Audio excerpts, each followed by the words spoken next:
Good morning students. साहित्य सागर से कहानी पढ़ाएंगे जिसका शीर्षक है महायज्ञ का पुरस्कार।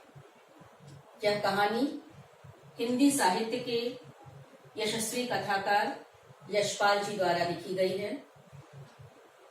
इस महायज्ञ का पुरस्कार कहानी में धर्म कर्म के महत्व को दर्शाते हुए बताया गया है कि यज्ञ कमाने की इच्छा से धन दौलत लुटाकर किया गया यज्ञ सच्चा यज्ञ नहीं होता, बल्कि निस्वार्थ भाव से किया गया कर्म ही सच्चा यज्ञ महायज्ञ होता है। साथ ही इस कहानी में यह भी बताया गया है कि हर प्राणी के लिए हमारे मन में प्रेम, करुणा, सहानुभूति की भावना होनी चाहिए और अच्छे कर्म का फल ही अच्छा होता है, वही सच्चा पुरस्कार होता है। तो इस कहानी से संबंधित कई पॉइंट्स दिए गए हैं। इन पॉइंट्स के आधार पर आपको महायज्ञ का पुरस्कार कहानी समझाएंगे। महायज्ञ का पुरस्कार पाठ के प्रमुख पात्र सेठ धनी सेठ थे। वह अत्यंत विनम्र और उदार थे। वह धार्मिक प्रवृत्ति के थे और अपने धार्मिक प्रवृत्ति के कारण अगर कोई उनके द्वार पर कोई साधु या संत आता तो निराश नहीं लौटता था। उन्हें भरपेट भोजन खिलाते थे और उनके भंडार का द्वार सबके लिए खुला रहता था। जो कोई भी हाथ फैलाता उसको वह खाली हाथ नहीं भेजते थे। उन्होंने बहुत से यज्ञ किए, दान किए और दान दक्षिणा में उन्होंने बहुत सा धन दीन दुखियों में भी बांट दिया था। परंतु नेक्स्ट पॉइंट, समय की प्रतिकूलता। सब दिन एक जैसा नहीं होता। उसी प्रकार सेठ के भी जीवन का जो सुनहरा दिन था वह फिर गया और उन्हें जो अमीरी में रहते थे अब उन्हें आर्थिक तंगी का सामना करना पड़ा, गरीबी का मुंह देखना पड़ा। और इस आर्थिक तंगी के समय, गरीबी के समय में उनके मित्रों ने, संगी साथियों ने भी मुंह फेर लिया और नौबत यहाँ तक आ गई कि सेठ व सेठानी दोनों भूखों मरने लगे। उन दिनों एक कथा प्रचलित थी। उस प्रचलित कथा के अनुसार यज्ञों के फल का क्रय विक्रय हुआ करता था। छोटा बड़ा जैसा यज्ञ होता उसी के अनुसार उसका मूल्य मिल जाता, दाम मिल जाता। तो जब आर्थिक तंगी का उन दोनों को सामना करना पड़ा तब अपने गरीबी का विचार करते हुए एक दिन सेठानी ने सेठ को यज्ञ बेचने का सुझाव दिया।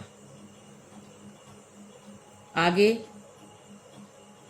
सेठानी के सुझाव को सुनकर सेठ पहले तो बहुत दुखी हुए, लेकिन बाद में अपने गरीबी, अपनी तंगी का विचार करके उन्होंने यज्ञ बेचने का निर्णय ले लिया। बेचने को तैयार हो गए और यज्ञ वो कहाँ बेचना चाहते थे तो सेठ के यहाँ से 10-12 कोस की दूरी पर एक कुंदनपुर नामक एक नगर था जिसमें एक बहुत बड़े सेठ रहते थे। लोग उन्हें धन्ना सेठ कहते थे।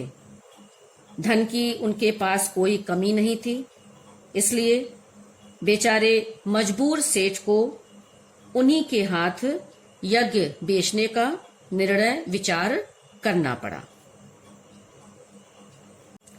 जिस धन्ना सेठ के यहाँ सेठ ने यज्ञ बेचने का विचार किया था, उनकी पत्नी के बारे में यह अफवाह थी कि उनकी सेठानी को कोई दैवी शक्ति प्राप्त है जिससे वह तीनों लोगों की बात जान लेती हैं।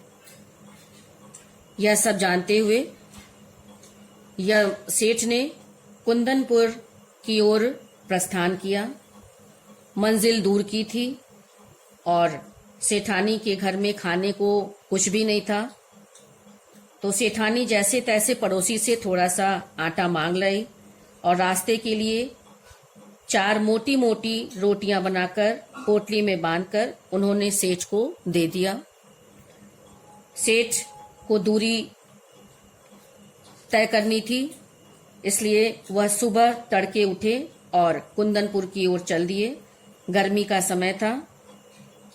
सेठ ने सोचा कि सूरज निकलने तक जितना रास्ता पार कर लें उतना ही अच्छा है, परंतु कड़ी धूप होने के कारण आधा रास्ता पार करते करते उन्हें चलने में कष्ट होने लगा। पसीने से उनकी सारी देह लथपथ हो गई और भूख भी सताने लगी। तभी उन्होंने वृक्षों का एक कुंज देखा और कुआं देखकर सेठ ने विचार किया कि वहां थोड़ी देर रुककर भोजन और विश्राम कर लेना चाहिए। यह सोचकर वे उस कुंज की ओर बढ़े। उस स्थान पर पहुंचकर सेठ ने पोटली से लोटा और डोर निकाला, उससे पानी खींचा और अपने हाथ पैर धोए। उसके बाद एक लोटा पानी लेकर वह एक पेड़ के नीचे बैठ गए और जैसे ही उन्होंने खाने के लिए रोटी निकालकर तोड़ना चाहा तो उन्होंने देखा कि निकट ही कोई हाथ भर की दूरी पर एक कुत्ता बड़ा छटपटा रहा है। एक बेबस जानवर।